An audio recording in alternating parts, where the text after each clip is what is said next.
A wound cannot heal if you continue to rip away the scab. A wound cannot heal if you continue to remove the dressings that's meant to cover it during the healing process. And so the same goes for our journey towards freedom and healing from the things that narcissistic gang stalkers, from the things that they did to us.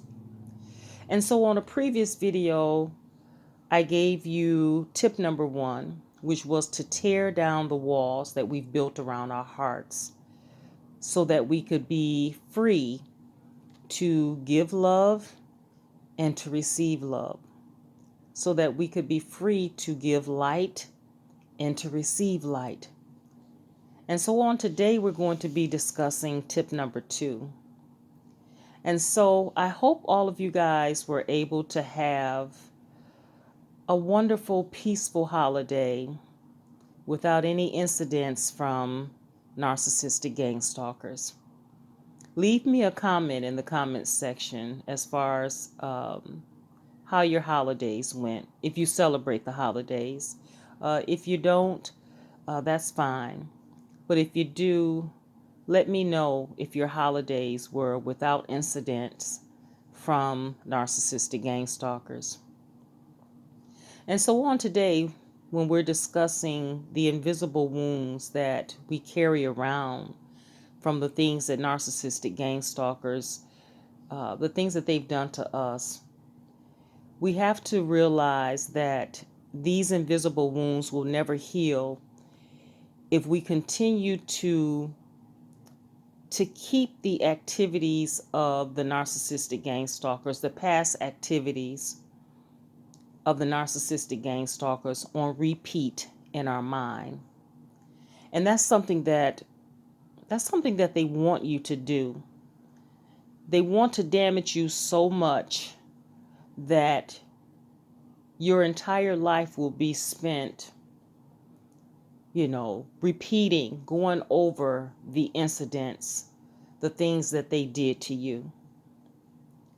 And so on today, tip number 2 towards our healing and freedom, we have to realize that they were not the people that they presented themselves to be. As we know, the narcissistic gang stalkers, they wear many masks. And one of the masks is trickery and deceit. Because there's no way that we would fall for some of the tactics if they had presented themselves as they truly were. If they had told us what their true intentions for us was, we would not have fallen for that. We wouldn't have given them the time of day. But see, that's how insidious the narcissistic gang stalkers are. They will not come to you in true form. They're going to come to you with a different narrative. They're going to come to you with the mask placed so tightly that you will never see what's coming. And so that's what we have to realize. Number 2 is that they tricked you into accepting them into your lives. They tricked you into becoming a friend. They tricked you into a relationship. They tricked you into thinking that, they were on your side, that they were for you. They tricked you. And you have to realize that a person who hides their true intentions, who has to wear a mask in order to attract someone, that this person, of course, they're going to wound you. Of course, you're going to receive wounds from this person. And you have to realize that it was not your fault what they did to you. That's another thing that narcissistic gang stalkers like to do. They like to project. They like to gaslight you into thinking somehow everything that went down, it was all your fault. It was all your fault. They wouldn't have lied to you. They wouldn't have tricked you and deceived you if it hadn't been your fault. Or somehow you did something that was a catalyst to the treatment that you received. And so you wouldn't have received the treatment if it hadn't have been for something that you did. And I want to let you know, my friends, that that's a lie. That's a lie straight from the pits of hell. You did nothing to receive such treatment. This treatment was carefully plotted, planned, premeditated, and calculated to go down exactly how it did. The people that we were dealing with, these are cold, callous people who did these things to you. And they did it without a conscience, and they did it without any regret.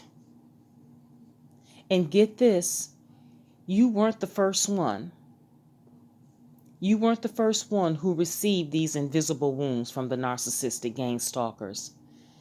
There were many before you, and until they are completely exposed and people are aware and educated about narcissistic gang stalker abuse, there will be many after you.